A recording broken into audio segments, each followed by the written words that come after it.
stuff for you guys.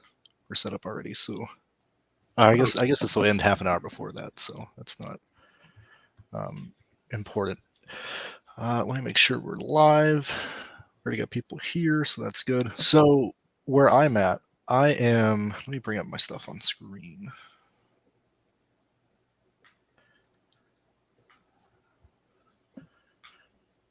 So I just finished running my stuff, and I'm going to show, let's see.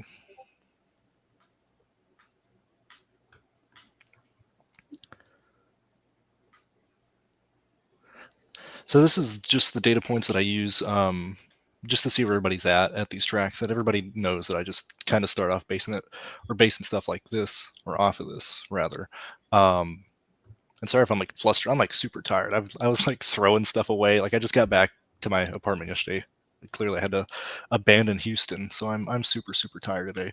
But when we're looking at this, or of where everybody's at the previous 6 races we've done this year, Corey Heim and Eckes are already starting up at the front. Let me bring up the starting grid as well. And so I think if we race today, I don't know if they get the entire race in due to the fact that there is weather in the area. Secondly,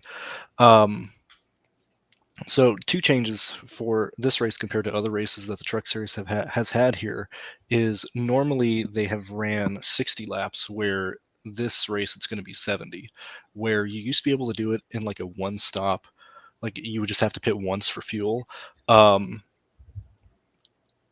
If they went green the whole way or didn't run the issues, it's a 2-stop race. There might be teams that try and stretch it. So that's another aspect of this race. I think we're going to see some teams pit twice. I think we're going to see some guys just stay out and hope we have enough yellows, or the race ends due to the rain early.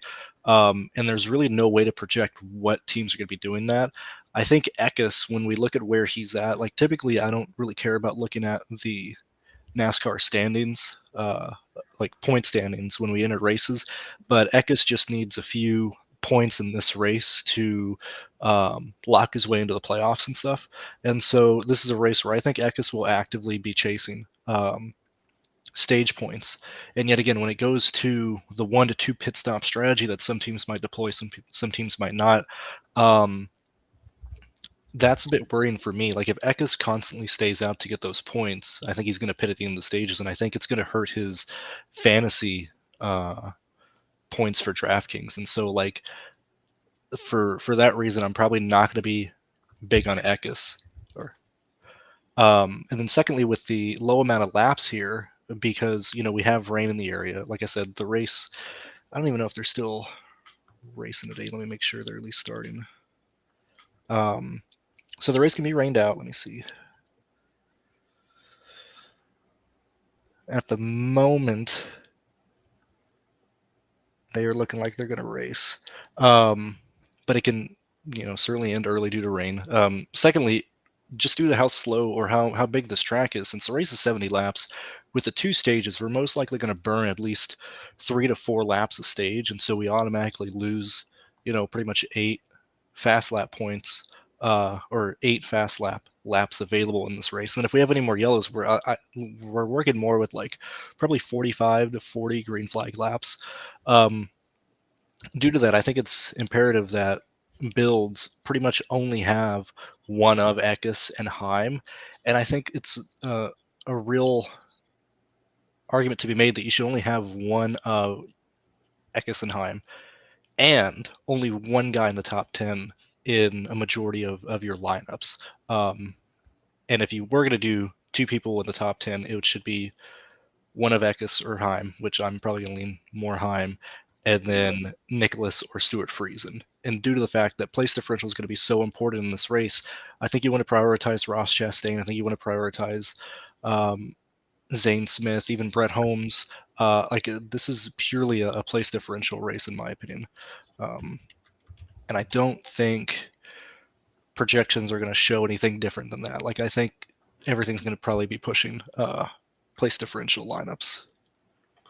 Let me just see. I mean, I'm about 70% done.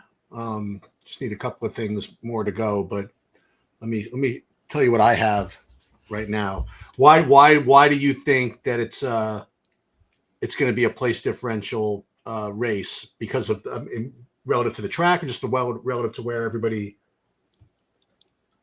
qualified and stuff?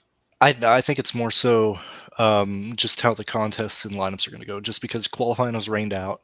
And so when we're looking at how people Okay. are going to end up scoring, we automatically just have place differential in the back that I think you need to pay up for. People like Chastain, like Dean Thompson, people like that. Like we're probably going to focus on a majority of the back half the field outside of the leader that is probably going to be Corey Heim. Where is Zane Smith starting and Taylor Gray? Zane Smith is starting 21st, and Taylor is 19th. Okay. And I think there's a real argument to be made today that I don't know if I'm going to play many lineups with either Eckes or Heim. Like I'd have to look at numbers more, and I'll do that probably post the show because I'd have to be comparing probably hundreds of lineups and stuff. But I think there's an argument to be made that I don't think you need Eckes or Heim. As I said, Eckes is going to stay out and prioritize the stage points, which hinders his finishing position in the race if people leapfrog him or whatnot. And if Corey Heim runs into any issue or gets priced out by Zane Smith, Chastain, whoever, like I think you might have all six guys purely just being place differential plays. Who is Luke Fenhouse? I have no idea. I wish I could give you information on that. Okay.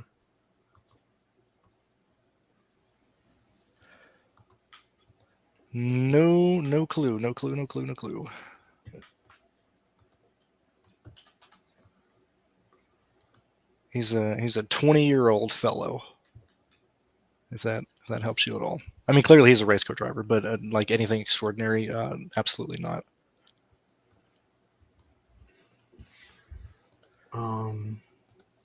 Yeah, because I'm getting a decent projection for him, whoever he is, relative to his price. So I just figured I would ask. Let's see. I think I had him. Let's see. And I have him pretty highly owned too. I am like 35% owned or something like that. Am I hallucinating? He's at 66. Let me see these lineup constructions really fast. That's the one thing I haven't done yet is look through where we're at, because in the 6K range for me, I would assume like Bailey Curry, Dean Thompson, like you mentioned. Yeah, Dean Thompson. Like at least for me, like I gave Luke. I think I gave him like 24 points. Okay. Because when you look at like what I just did is I put him with where Connor Jones was at, And when we look at where like Connor Jones has been in speed, anywhere from the mid 20s to there's been some races where he's had a top 20 car, and so with Luke starting 28th, I gave him like a 22nd, 21st, 24, finishing position, and I don't think that's crazy. Pocono is a difficult track for not just rookies, but like if you just don't have speed, like right off the bat, like it's very, very difficult to find speed in a car here. And at least we had practice to where we can at least see where people are at. But when you look at where Luke is in averages, he's like the 25th best car in practice right now. I don't see him finding the speed, even if they make adjustments on the car. Like I don't see him gaining more than like 8 positions, not from where he's starting, but moving up to be like a top 20 car at the end of the day in terms of speed. And so for me, that's why I left Luke at like 24 points. So I imagine, like you said, Ross Chastain. These are the guys who are just showing up in my lineups now. I haven't like simmed anything yet. But these are just like optimals and stuff. Mm-hmm. Getting Ross Chastain like in as many lineups as I feel like it. You know what I mean? Like if I could go 100% of him depending on how I feel like doing it.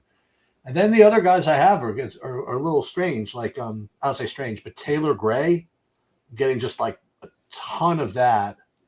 And then the aforementioned Luke Fenhouse. So I have to look into this a little more. Then Zane Smith and Dean Thompson. Those would be my top guys. And then guys that people are mentioning in here, I guess more cheapo guys, Brett Holmes and Chris Wright. Mhm.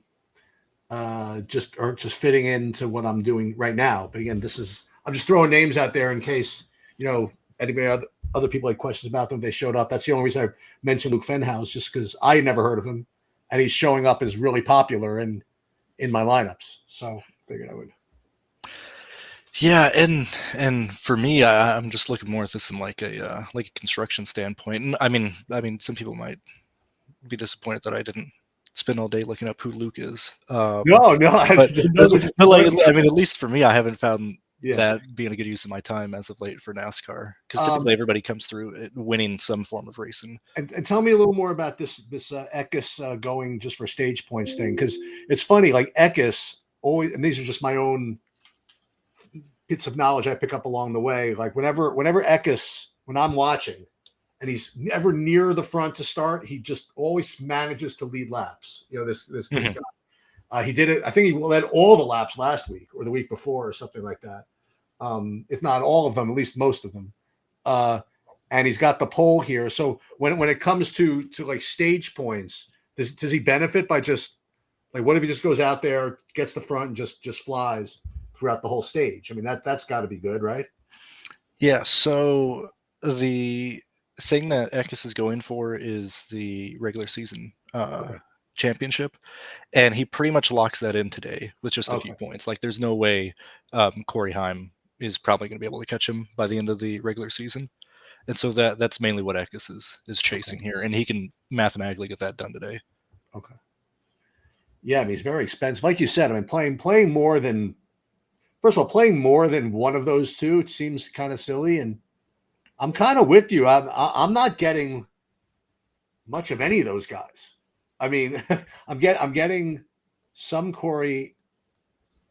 I'm getting like 25% Corey Heim and very little Christian Eckes. I'm getting like 6% Eckes in Mhm. my first set of runs. So when you say that that you're kind of down on them as far as upside goes, that makes me feel much better. Um, Yeah, I'm probably not going to play Eckes, and I don't think I'm going to be playing Corey Heim either. I think Zane Smith and Chastain can outscore him straight up. you mentioned that there's possible weather issues. Yes. Is it similar to that situation last week where if it works out in a certain way, they just have literally a time countdown to see what happens, or something Yes. else? So I mean, this track doesn't have lights, and now if they don't start it today, um, then it's irrelevant because they'll be racing tomorrow. But I think they start today. There's storms in the area. They missed a pretty big cell, but there is going to be rain in the forecast tonight. Um, and so if they have like any delay whatsoever, it's very unlikely that they go back green today, just because how big the track is. They're gonna have issues drying and competing with not having lights there. Um, Yet again, I mean, that's so important. It doesn't really matter, and we can't control what the weather does. But that is another aspect to this slate. So like realistically, we might, you know, in this race at like lap, 52, due to rain or whatever, and then just whatever strategies people end up doing to get there is going to work out there. I don't think that's an aspect that you need to focus on. This is pretty cool. I'm actually looking at like the way some of my lineups are looking right now, and very few, like you mentioned, like very few spots. I have guys from the top 10 um, in my lineups. Like there's a Corey Heim here and there, and like an Eckes here and there, but Mhm. like you mentioned, overall it's coming from the back.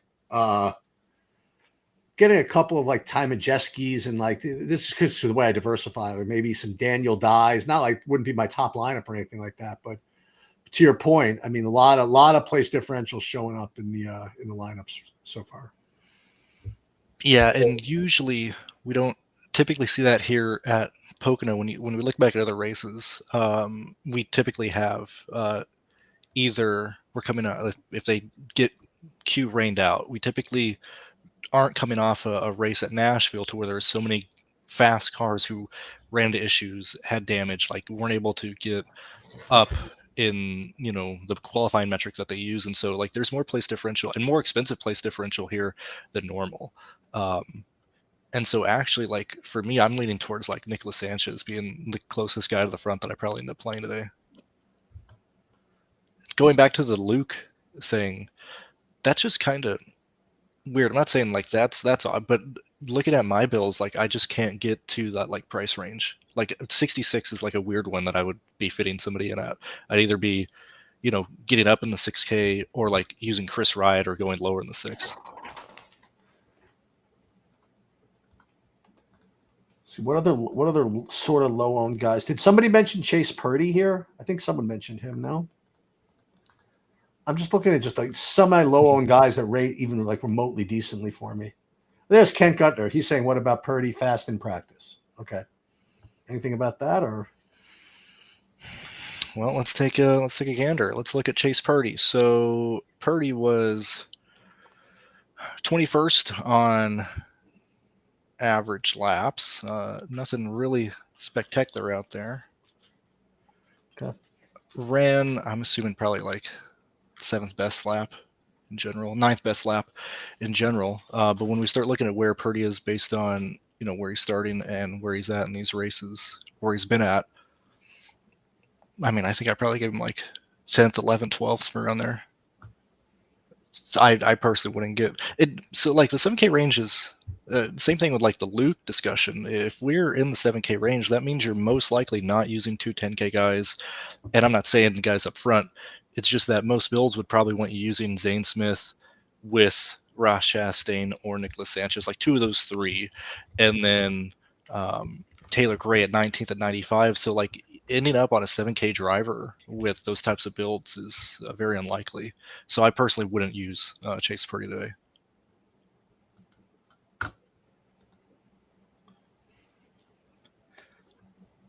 You mentioned that you had your own weather issues. Yeah, so I'm just north of Houston. And Houston was a disaster. It was an absolute disaster. I mean, there's still like 800,000 people with no power. Oh, really? Yeah. Yeah, it was completely down, which was so weird. It was downplayed like nationally, like even post storm. Like there was like 2 million and something, people without power for like 2 days post storm, 3 days and stuff. Like my area just got it back yesterday. But yeah, it's been pretty brutal.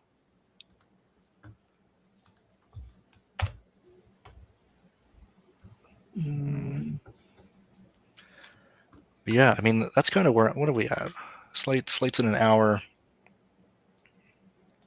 I just think it's a place differential race. What's the schedule for the rest of the weekend?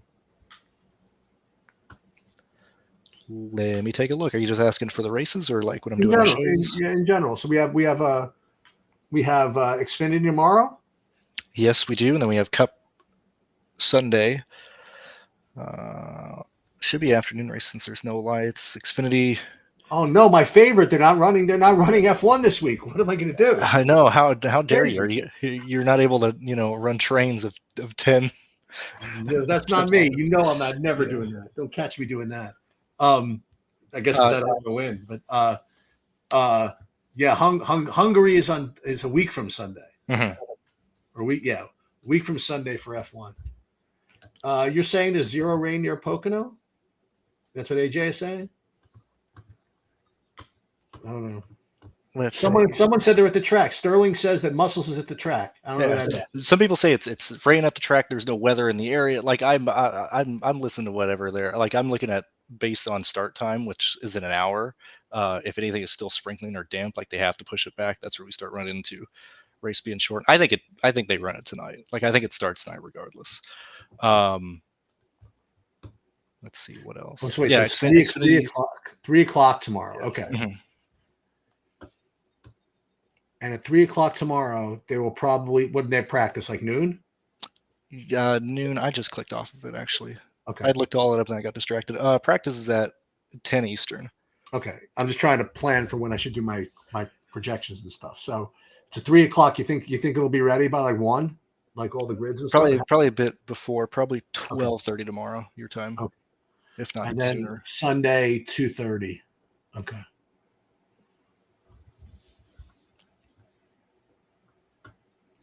And then I'll probably do the show tomorrow, probably an hour before lock. So Okay. Okay. That's perfect. Actually, if I'm around, I'll pop in, and at that point, I will definitely have projections done. let's see. But yeah, like at least for this slate, I think any projection source you use is gonna prioritize place differential plays. Like even if you're like super diversified or like looking at 99th percentile stuff, like I just don't see how place differential lineups aren't being at the top of sims, aren't being at the top of projections, and aren't going to be played. I just don't think there's a way around place differential lineups today. How have you been doing? I know you had a big hit like a couple of weeks ago. What have your observations been about NASCAR the last couple of months, like as far as DFS goes? So I had that big win, I guess a month and a half ago. Past that, the Cup Series has been a disaster for me. Okay. Like all the guys that I've been on, and that a lot of the people that we've been playing in the Discord have been wrecked. Like Chris Bell at Nashville, 2 weeks ago was a great example and stuff where like nobody played Christopher Bell at all. And he was like the nuts, and he got wrecked out. Like that has been the whole story of the 1.5s for the Cup Series. The Cup Series has been just a disaster for me. I've been very, very happy with the builds that I've had. They just haven't panned out at all. Truck, very similar. A lot of chalk being just destroyed this year in the truck series. So Xfinity has oddly been the one that I've had the most success on, and I feel like that's not the one I felt comfortable or felt confident in at all. But it's just been super, super volatile this year. I have no reason, or I don't know why it is. I don't know if the DFS community, and specifically the chalk, has been more volatile, or if it's just been like unlucky of like the highest owned guys in each of these races have ran into issues. Like even at Chicago last weekend, the top 3 highest owned drivers all like didn't even get close to finishing the race. Like they all wrecked out. Like, is that bad luck for the DFS players? Or are we on? I think it just in fairness, I mean, there was like a quagmire out there, right? Wasn't it like pouring, or was that the Xfinity race? Which race was it? Driving rings, so everybody was like, or was that the Cup actually? Yeah, that was the Cup one. But okay. I mean, there was a lot of people who DNF'd in that. I know it was like basically a shit show, but still like in that race, the 3 highest owned guys didn't finish, and we've seen that happen a ton this year. Like chalk has just been brutalized and destroyed, and I don't know how to quantify that in a way that I can learn from. I'm just throwing it up to like things are just not working out.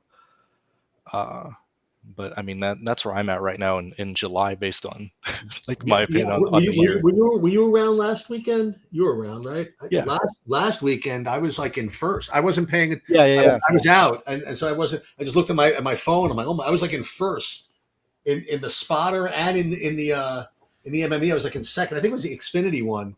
I'm like, wow, and I had no place to watch the race. It was whatever it is. And then next thing you know, I mean, I looked and like I went all the way down. Like, what the hell happened? I think Sheldon Creed like wiped me out like in like the last as he does. He wiped me, and then he wiped out the other guy that was in first, that was winning at the time. Mm-hmm. Was it Justin Lauer? Is that who it was? Somebody like that? No, what was his name? Somebody was in first and dropped back to fifth. I forget who it was. Yeah. I don't know. Like, do you feel like the volatility of NASCAR is like increased this year at all? To me, it's always random. I mean, to me, like now I say random. I mean, I like when you have the short tracks, it feels like things should go the way I would expect to some degree. But like you said, the more the rain, the more the more shit that happens, the more volatility. I guess that's the way it goes. Mm-hmm. But it was funny when I did watch your video from last week. You're like, you know what? I was wrong about this. I'm not playing Chicago like a freaking wreck fest. I'm just not doing it. And then the rains just came like, Yeah. Sorry, Brandon. Yeah. You know what? I don't care what you like. Yeah. No, should just done the exact same thing. It doesn't even matter at the end. Yeah. So I have to figure out what I want to do here. So, my sheets will probably be up final in like 15, 20 minutes or so. See if there's any difference here. Yeah, I'm telling you, I'm not telling you to play him. And I didn't even want you to even whatever. But this dude's going to be really chalky, I think. This Luke guy? That's crazy. I think so. I'd have to look. Let me look at my builds. Where? Yeah, I mean, as each projection source comes on in, like they all have him rated, like everyone has him rated like 4 points higher than Thompson and Chris Wright, like for example. I don't know. What the hell do I know? Between the two of us, we've heard of him zero. So I don't know what to tell you. It's good. I mean, if you never heard, we should just X him out then and pretend like bury our head in the sand like the ostrich. We didn't hear of him half an hour ago. So when I look at my stuff, it just sort of purely by projections. The highest I get of him, he's in my 82nd line, 101st line, 146, 184, 213. The reason I'm just looking that up for people is I just want to see where he's coming in, like on my stuff, of like how drastically far off these lines would be. Okay. Playing him, just because I have him at 24 as the projection. I'm assuming other places probably have him closer to like 28 or 30 then. Like 33. I don't know. Yeah, I mean, if it's 33, he's by far the best. Like, what can I tell you? We'll see what happens. And what somebody say? 20-year-old rich kid? They said that's what somebody commented in the chat. Yeah, I think AD added that.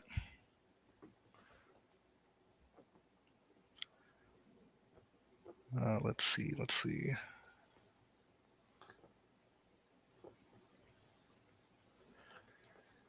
And then hockey for me, I'm not playing Connor Mosick. Okay.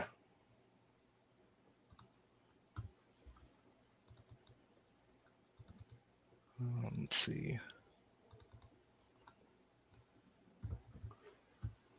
Connor Mosick.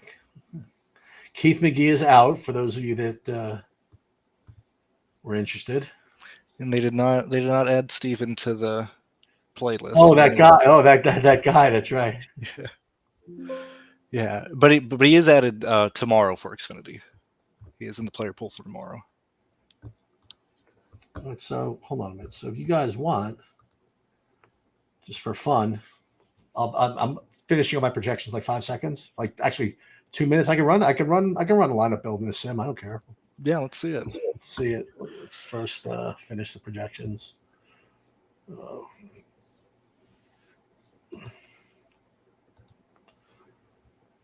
And we'll see how much of this Luke Fraley or this Luke Rockhold or whoever this guy is, Luke Weaver.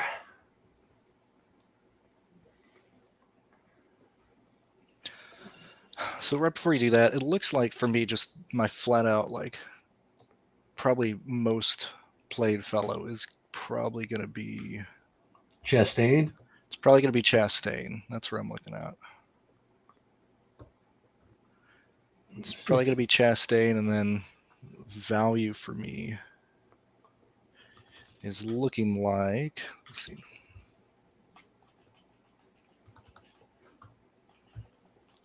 It's probably going to be Brett Holmes. Like, I think those will probably be my two highest owned guys. Brett Holmes? Yeah. I'm pretty sure he owes me money, that guy. Everybody in this field owes everybody so much money. Everybody owes everybody money. I don't know if you saw it. I like it. The poll I did during the Nashville truck video, and it was, who do DFS players like hate more? And I put Dean Thompson or Chris Wright. And the chat was very happy to argue that back and forth. But they're both in the race today, so it's like Gaddafi versus Hussein, though. I mean, yeah, yeah. Same thing. Like it's like, oh, it looks like I'm playing both Chris Wright and Dean Thompson today. So Well, you may as well, right? I mean, like, Yeah. all right, let's see. Let's And personally, I'd prioritize them over Luke. Just that's my 2 cents.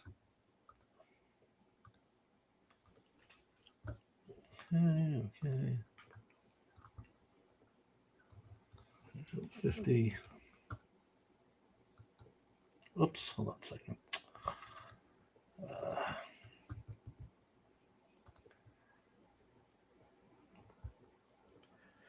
Yeah, and real quick, just BG brought up Bailey Curry. I also agree. Like I don't know, the 6K range for me is like I'm either using Chris Wright or Bailey Curry or Dean Thompson in 6K. Like I'm just not ending like mid sixes or whatever. But I think Bailey Curry is a really good play as well. And then I'm just using Holmes to fit in all the place differential I can today.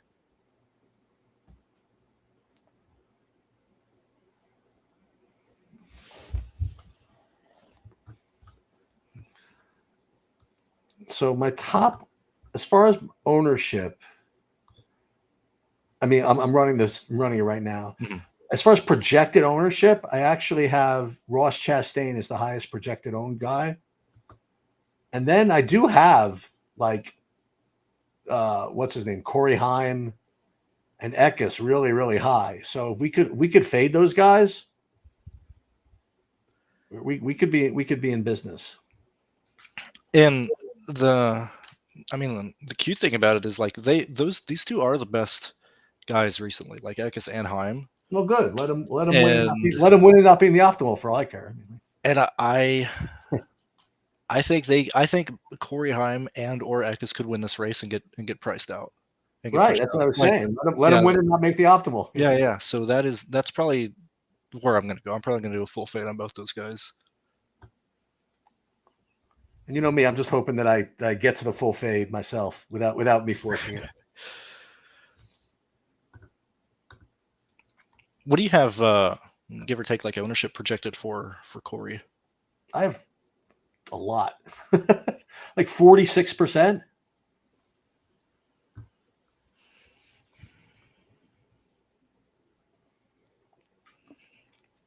I can't imagine that being the case, though.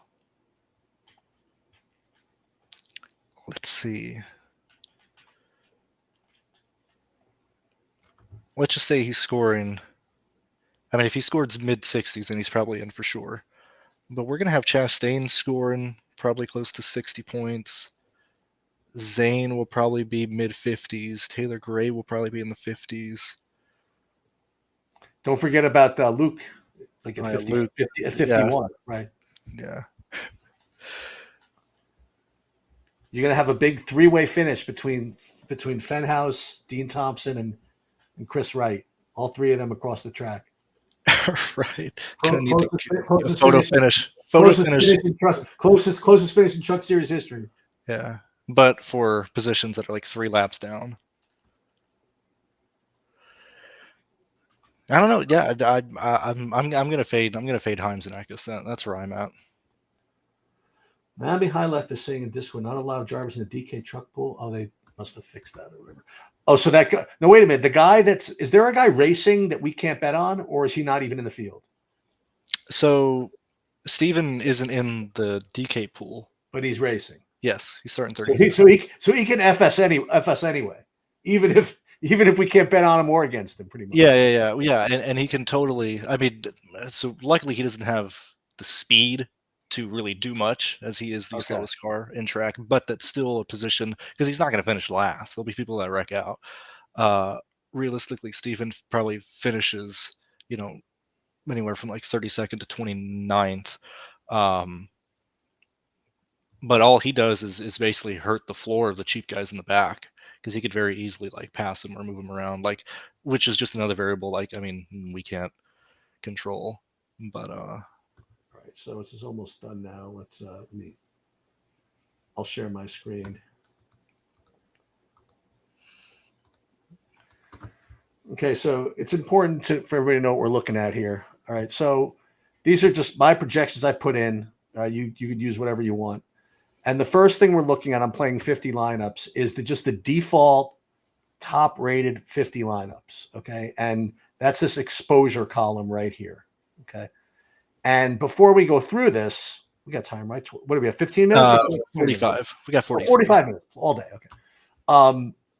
So first of all, let's look at the pool before we get to exposure. So pool means that I built 5,000 lineups, and if you wanted to rate them based on where I would get in 5,000 lineups, it would be Chastain, Zane Smith, Corey Heim, like literally in that order. But it's not particularly useful, you know. I mean, it's sort of useful. Everything's useful.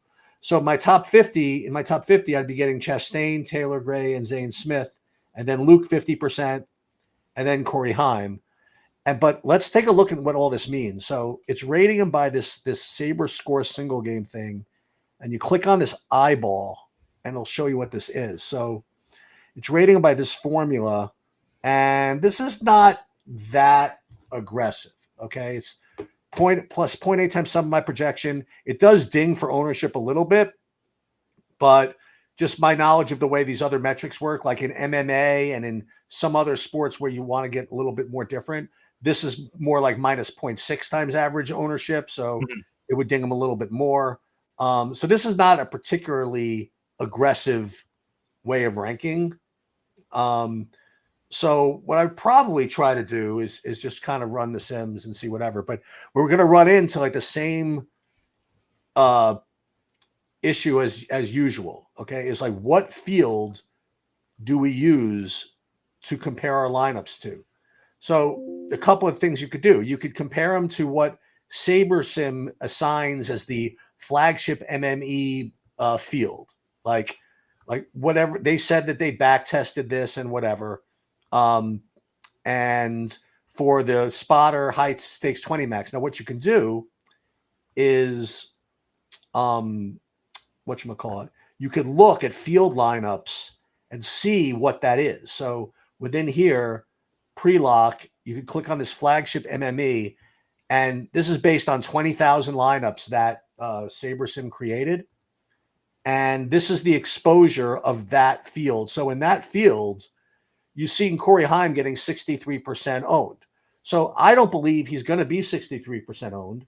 So using this field as a comparison, to me, just doesn't make a lot of sense. Okay. So if I'm not going to use that as my field, then I could do one of two things. I could either just go straight SaberSim ownership, but that doesn't really do me a lot of good either, because now I'm still relying on one ownership projection. Okay. So what I'd like to do is really, really cheat. And what I'll do is I'll use my exact 5,000 lineup build that I created and kind of sim things against myself, you know, and that's, and again, whether I do that all the time, it depends on, again, like what the other fields look like. But for this particular slate,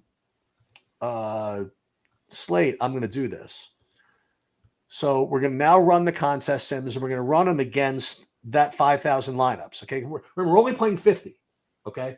So what we're trying to figure out is what is the best 50 lineups when simmed against our entire 5,000 lineup set. And when we already clicked it twice. Not a big deal.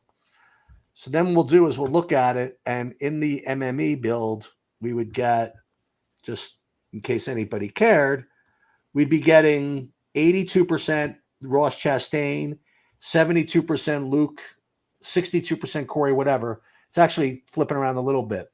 So if I'm comfortable with this, I could just kind of fire this knowing that at least I've done something with the sims. But I mean, it's NASCAR I find so volatile. And I also feel the projections are so fragile also, that I want to get a little bit different. I want to get a little bit of variation. So I'll run this min uniques thing down a little bit. Like instead of going min uniques 1, I'll go min uniques like more. Okay. How many more? Let's just see. What Jordan from SaberSim recommends, if anybody cares, is you keep on jamming as many min uniques as possible until you can't do it anymore. So like right now, you'll see that my lineups went from 50 to 10 when I went from min uniques 5. Okay. So instead, min uniques 4 then would be the minimum amount of uniques I could use and still get 50 lineups. Jordan SaberSim, just based on he's done this more than I have, recommends you go one less. So you go min uniques 3, and then I would just kind of run it like literally just like this. And that would be against the piston here, and then that would be against the spotter here. And and what's cool is that if you really believe in the process, and again, this is where you and I are going to be different. You won't even look and see who you have. You know, like I showed who I had just for shits and giggles, whatever. But as long as you're doing your process right, you shouldn't have to look at who you have.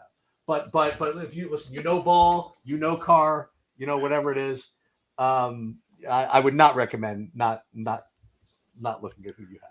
Yeah, and still, like, I mean, I use everything clearly, but to this day, like, I still hand build every NASCAR line I make.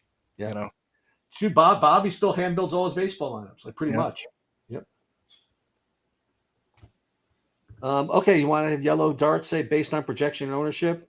Do you like Sanchez or Enfinger more? All right, so I'm going to answer that myself first, in the same kind of half sarcastic way I would ask any question like that in other sports. So it's going to depend, and I'll give you the answer in a minute, but it's going to depend, number one, on what tournament you're entering, and also, how many lineups you're entering, and also what the rest of that lineup looks like. Okay, so like let's just say that where's Sanchez? Sanchez, I have him at 23% ownership and rating pretty high, and I have Enfinger at 14% ownership and a little bit lower. Okay, so as far as whatever, I think that they're very similar as far as you're trading in a better performance for a little bit lower ownership or whatever. So as far as which one is better, it's going to depend on what the rest of your lineups look like and what you're playing. Like if you're playing a very chalky type tournament, like a single entry or cash or whatever it is, I would sort of just be inclined to play the Sanchez, unless the rest of your lineups are again extremely chalky in like a GPP, then I would probably go for Enfinger. So I again, this is just me visualizing this. This is like I see they're both like middle of the road plays. Sanchez a little better, and Enfinger is a little lower owned. So I think that you can't really go wrong playing either of them necessarily, but make sure it fits the rest of the puzzle. Yeah, and my only addition to that would I think Enfinger probably saves you more clearly salary wise. Like if you need to get if you outline up and you have Nick and it be like hate a value play or whatever, like that's pretty much the only time I'd switch off of Sanchez and use Enfinger just so I could pay up at like the value range. But I think both their projections they're pretty much an identical play. In my projections and your stuff, I would lean Nicholas Sanchez just because he's been a bit more consistent in terms of speed in these races. But that's the only thing I would have for him. So I want to share something with you. I'll share it with. I wonder if some of the other guys in here listening to this. Here's an MMA trick to whether to consider applying to NASCAR. All right. Okay. So let's say you have an underdog in MMA who is really, really highly owned. Okay. And you want to play him, but you don't want your lineups to be too chalky. One thing you could do, and similarly, what you could do in NASCAR, we'll get to that in a minute, is if you have, say, in MMA, a $7,800 fighter who's really good, okay, but he's just going to be really, really chalky, what you could do is his opponent is always going to be 8,400 because the way the pricing works there. Mm-hmm. As long as the opponent has a higher median projection than the underdog, what you can do is play the underdog and leave enough money on the table to trick the optimizers into wanting to take the favorite. Okay, so like if you play the $7,800 guy and leave 600 on the table, so what's going to happen is typically the optimizers are out there. If they pull, they go burr, right? Mm-hmm. And then there are 5 spots, and they have a 6th one to go. They will never take the $7,800 guy, okay? Because the other one's going to have a higher median projection, okay? So it's not the same in NASCAR because it's not really 1v1, but it's the Mhm. same kind of idea. So let's just say that you liked Zane Smith, like for example, okay? But he's going to be really chalky. He's going to be 35% owned. What you could do, okay, is you in Zane Smith lineups, maybe leave 700 on the table, okay? Because what that's going to do is if there's 700 left, everybody's going to take Corey Heim, like for example. Mhm. So you leave Heim out and you play Zane Smith and you leave 700 on the table, then you're going to be like psycho unique Mhm. with a chalky guy. With the ability to get there. Yeah, but with a chalky guy, so it's a chalky guy, but the combinations are not gonna be particularly chalky. So you do that with like kind of with guys like that, that I don't know what else I could talk about. Like let's talk about how about Use tennis for an example, because I've been playing more tennis. tennis. Okay, so, Because that's the same way. No, well, the only thing that's different about tennis is that they don't balance out the salaries. Like in MMA, everything equals 16,200. Mhm. Like the underdog plus the favorite always equals 16,200. Doesn't work that way in tennis. But same idea. Mhm. Like if you have a $7,800 tennis player and he or she is playing an $8,200 tennis player, and you like the $7,800 one, but he's going to be too chalky. His ownership's going to be too high.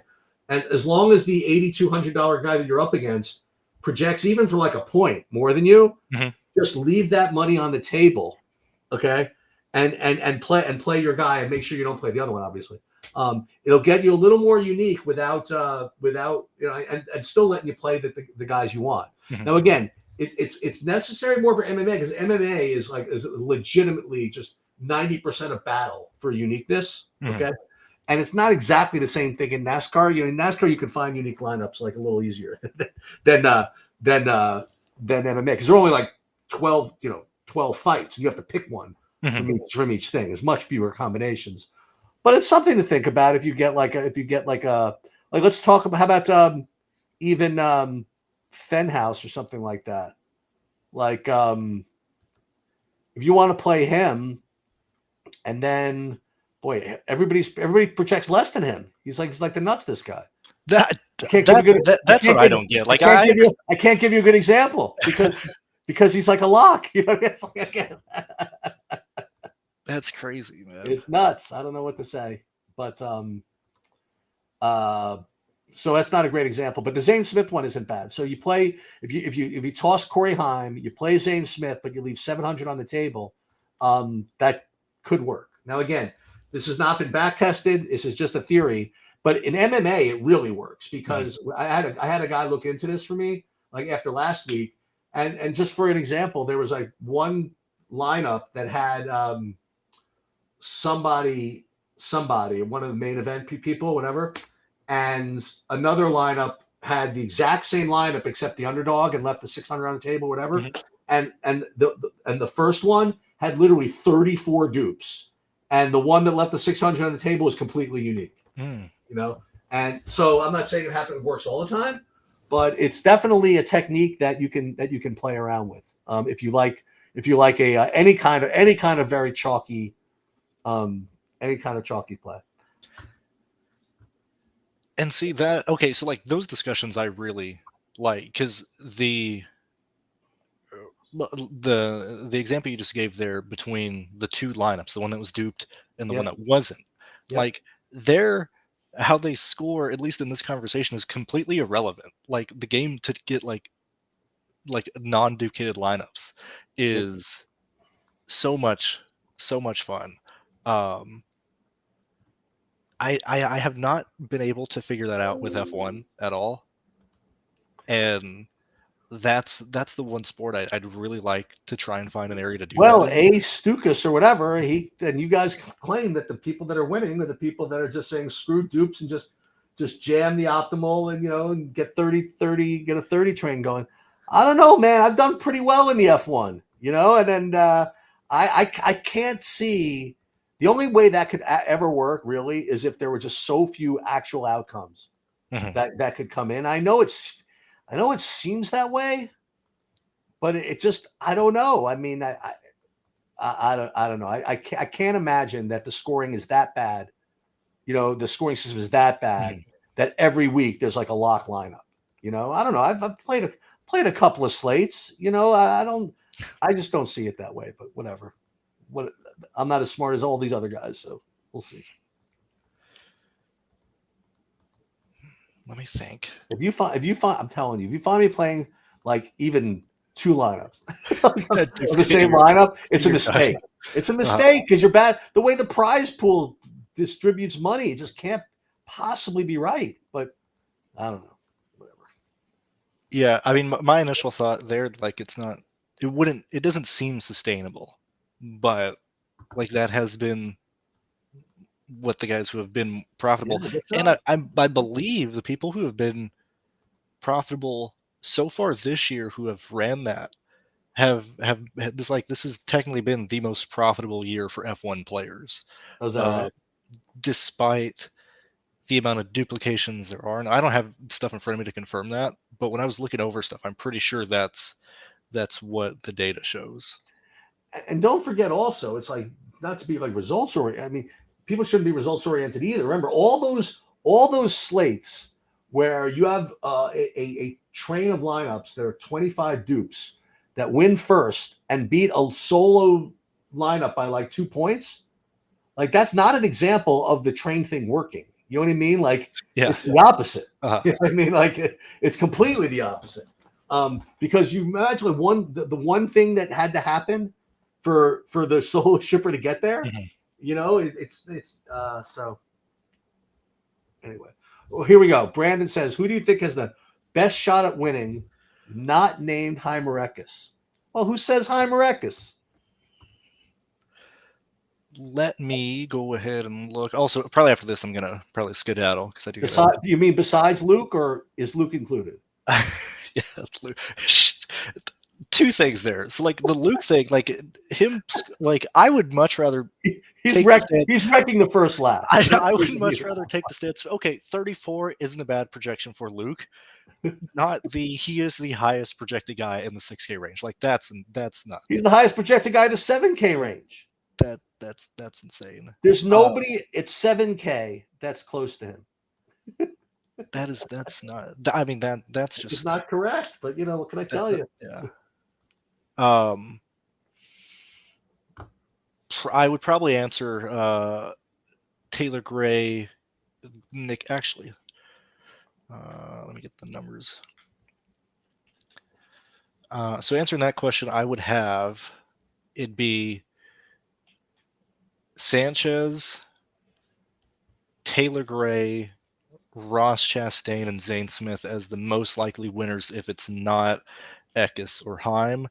After those drivers, I then have Raja Carruth and Ben Rhodes. Who is Justin S. Carroll? He is a very similar to like Brian. I mean, Dozat? Yeah. I mean, Carroll and the Carroll brothers have been, a family who's raced in NASCAR for several years now. They bring everything to the track, like their own equipment. Like they don't have an affiliation with any other team. That's why they're always so slow, and they're always in the back of the field. Like I would not play Justin. I would not play Brian today. Very unlikely that they are even fighting to be optimal, even if this is a wreck fest. Like their ceiling finishing potential is like 25th, 26th, and that doesn't get them anywhere near. Well, okay. I'm going to let everybody go, and they could all send me the hate mail for me even mentioning who the Luke Fenhouse was. I can't wait for Luke to win this race, and then I can. No, you're going to wait for him to be 54% owned and wreck the first lap. Yeah. So, okay, real quick to you and the chat. Like, do you think Dean Thompson and Chris Wright both finish this race? Like, there's no way both of them finish this race. Oh, right? they have that kind of volatility. Yeah, like there's no way both of them finish this race. Well, so you could do max one of those two. That's something you could do, right? That is what I would. I don't know if I'd advise. I don't know if I would make that a rule, because projections wise, like I would probably want to play them both together. Okay. but they're both just so bad. Like they're bound to wreck and get in trouble and do stuff. The Brett Holmes, he's cheap. All right, Dean, no chance. Yeah. I mean, I'm telling you, they've ruined people's hopes and dreams. These people. Like everybody keeps playing these place differential guys, and there's like they say when you play all these like 4K guys in the NBA or whatever, like there's a reason why they're 4K. It's like there's a reason why they're cheap, and the reason why they always start 35th. It's the way. That's the way it goes. Let's see. Yeah, let's see. I'm pretty sure I answered everything. I think I've talked about everything. Well, cool. How in the hell do you know they'll both wreck? That is not what he said. See, BC Emulator misheard him. He suggested that one of them would wreck. He's not saying that, and he didn't even say wreck. He was saying not finish. So not finishing could be, running out of gas, could be something else. Who knows what it could be? But he's just saying that he doesn't think they're both going to finish. See, I like when you can argue semantics with him, because I misspeak and misspoke a lot when I do live shows. So I'm just like, oh, clearly I misspoke there, and I said both. No, I would not have died on that hill. I would have been like, I guess you're right. I guess I misspoke. Yeah. All right. Well. All right. We're gonna go. I'm gonna be doing the 6 o'clock thing with Bobby and baseball, and hopefully by then we'll be able to report on Luke wrecking after the first lap. And I'll try to make it tomorrow. Really quick. I believe the version 2 of the projections have been uploaded to the site or updated on our back end. Or monitor. If you watch them race Morowan, am I the moron? I'm the moron. I don't watch these people. If I watch these people and I really need to root for them, it drive me crazy. But I think I'm gonna actually watch. I think I'm gonna watch today because it's gonna be when I'm doing my other thing. Oh yeah, it's about to start. Okay, cool. All right, I'm gonna head out. Best of luck. I'm gonna run today.